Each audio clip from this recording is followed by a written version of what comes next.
What's going on, champs and chambettes? It's FireMonkey here, and in today's YouTube video, believe it or not, we are actually going to be talking about Save the World of all modes. That's right, we have a whole entire video dedicated to some Save the World leaks I've done earlier today, or I guess, earlier this week over on my Twitter account and everything. So, I'm expecting this video to be an interesting change of pace for you guys, and an interesting way to see how things are going. So if anyone's been unaware of what's been happening with Save the World recently, they released their new Survive the Horde mode, which is basically Horde mode v3, with the previous versions being challenged to the Horde and even hit the road before. So it was basically just a brand new event in the game with, like emblem, or I guess not emblem, but banner rewards and even some spray rewards, one of which I actually have right now that I can show you guys if I scroll through here. And it's something that will be going on for quite some time. So if I can remember the name of this spray, just kind of give you an idea of what the rewards were. I'm sorry, give me a moment. I'm going to pause real quick while I find it. Alright, I found it. It was actually right here this whole entire time, but this was a free spray reward right now for playing, the Survive the Horde mode, and completing in any power level the actual challenge modifier that's on for this week only, which of course was to be Melee Mayhem, basically meaning that melee attacks are basically the only thing you can do. If you actually crafted like a gun or something and tried shooting with that, you would actually take your own damage back from damaging, the other enemies, but on the bright side, your actual traps that you would place around your different defenses and stuff, your bases or whatnot, would actually be buffed. So it was like a bad side for if you were someone who used guns a lot, but it was a good side if you're someone who was able to actually use like a sword or something, and use the occasional like teddy trap if you're using like an Outlander or something like that. But it was just something that was being enabled right now, and it was a nice little unique change of pace for anyone who does still play Save the World. However, Epic Games plans for this event to go around for another like few months now, and because of that, they plan to have some future updates adding more modifiers and quests relating to the actual Horde Rush mode, or I guess, not Horde Rush, but Survive the Horde mode, mind you, in the upcoming updates. However, due to stuff being already prepared in the files, and due to Epic Games kind of already having an idea of what they plan to add, we actually have that list available for us today. So, of course, week 2 is kind of the week going on right now, and week 3 will be the one that happens with next week's downtime update, meaning that we also have a confirmed downtime update for next week if you're excited for more Fortnite Battle Royale stuff. But with it comes some interesting modifiers, including a modifier that has never before been seen in Save the World, which is one that actually disabled hoverboards. So for week 3, your 3 modifiers are low G, sprinters, knockback melee attacks, and hoverboards disabled. Hoverboard disabled not being in the files right now, but of course what it would do is disable this right here, being the hoverboard, right? It'll be a completely new modifier that Epic Games has to add to the game, and it also could mean that maybe in the future Epic Games puts it in the daily modifier rotation.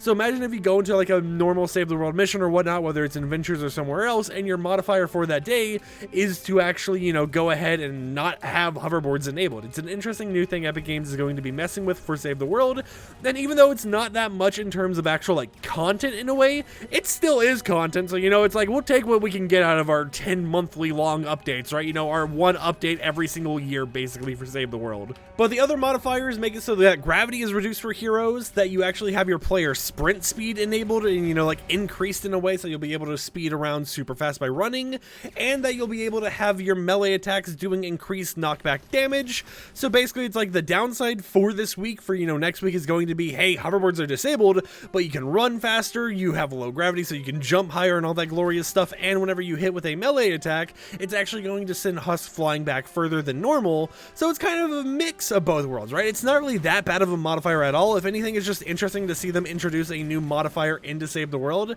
being of course the modifier to make it so hoverboards are disabled, but the rest is just kind of like, hey, we exist, these are kind of just benefits for you, just like a thumbs up for this little modifier weekly or whatever. But for week 4, we have it going into more and more of the harder territory, with week 4 being acid pulls and slowing attacks. What this means is that when you actually defeat an enemy, they will leave behind a damage pool that can actually damage you when you're in that radius. So it's kind of like this right here. You see how this is actually damaging me? It's literally that, and that will be enabled for the Survive the Horde mode for that week. And then we also get slowing attacks, meaning that whenever an enemy husk attacks you, you'll actually be slowed down. So this means that you're not really getting any buffs towards your character or anything that week, but instead it's literally just going to be a, hey, this is just a challenge week, and it really lives up to the name at that point. And who knows, maybe this is going to be one of those weeks where we actually get the second spray reward that they plan to give out to people, and it's going to definitely be an interesting change of pace, right? Because the first week was hasty husks, and that was no real benefit towards the player. It was just kind of, hey, husks are going to be speeding around, zooming real fast, and whenever they hit you, they slow you down. And then you know, this week was kind of like the easy week, and then next week's another easy week, and then we go back to the hard weeks. However, for week 5, we have the volcanic modifier where the ground ruptures under a player, exploding for huge damage, and I do believe this also breaks the actual defenses and stuff you have placed. What this basically means is that if you ever played the War Games encounter where you've had a pretty similar, like, you know, like situation where the volcanoes kind of erupt from underneath you, it's literally the War Games modifier, but being reused for this actual mode. So that's going to be your week 5 modifier, and it's going to be very interesting to see how it plays out, especially since, you know, the whole entire mode is related to being close up to your base and defending your base from the actual attacks and everything else going on. Having it so it's a situation where you don't want to be up close to your base, assuming that, you know, I'm remembering off the top of my head how this modifier works properly, and having it so it's something where you want to kind of keep your distance while still being able to keep the traps up and everything else is definitely going to be interesting. Now, of course, that's the only active modifier on round 1 right away, is just, you know, that the volcano erupts and everything, but the other modifiers are going to be staying exactly the same, meaning that, you know, the entire time that this event's going on, that modifier which disables your actual ability to, you know, harvest resources, that's going to be enabled no matter what, right? No matter which week we're in, that is still enabled. Now, for week 6, which is the final week that we actually have prepared in the files, we have Unstoppable Husk, Echo Punch, and then some boosts to some weapons. So firstly, Unstoppable Husk make it so that Husk are immune to crowd control, stun slows, and knockbacks do not affect Husk, and on top of that, the decoy from the actual constructor class in the game is completely disabled, right? So you will be unable to actually use the decoy at all, and it just can't be activated. So if you're running certain classes that take advantage of the decoy, you're just kind of out of luck, right? It's going to be disabled, that slot's going to be temporarily just, you know, not available if you're doing that modifier for that week, and it kind of makes it so you have to make some different combinations if you're someone who typically runs the constructor class in this mode. For Echo Punch, it just means that enemies inflict damage over time attacks on you, so whenever they hit you, they're not going to just hit you and deal that damage once. It means you could run away from the enemy, right? But as long as they've hit you, they'll still do some damage towards you over a few seconds, basically ticking damage down until, you know, a few seconds are over, and it means that it could be a very risky situation to get up close to other people, meaning you probably want to have your trap set up properly and be more of a ranged attacker, because it could go pretty poorly if you weren't actually prepared for it. And then assault rifles, snipers, shotguns, SMGs, and pistols will be doing more and more damage. Now, of course, regarding the actual rewards for this event, it's all pretty much the same, you know, just a few banners here and there, and then some spray rewards, but when it comes to the weekly challenges, only one of the upcoming weekly challenges is set to actually have a unique reward, with the rest just kind of, you know, being materials and XP and that type of stuff for Save the World, so keep that in mind. You won't have to go every single week or else you're going to miss out on one of these rewards or whatnot, and who knows, maybe in the upcoming week or something, they could actually rerun old rewards so you have a chance of getting like the spray again or something. But right now, you know, we have the one spray that's currently enabled for this week, which I went ahead and showed it earlier on screen, but I'm going to see if I can find it again. Actually, I think I can just do, nope, can't do that.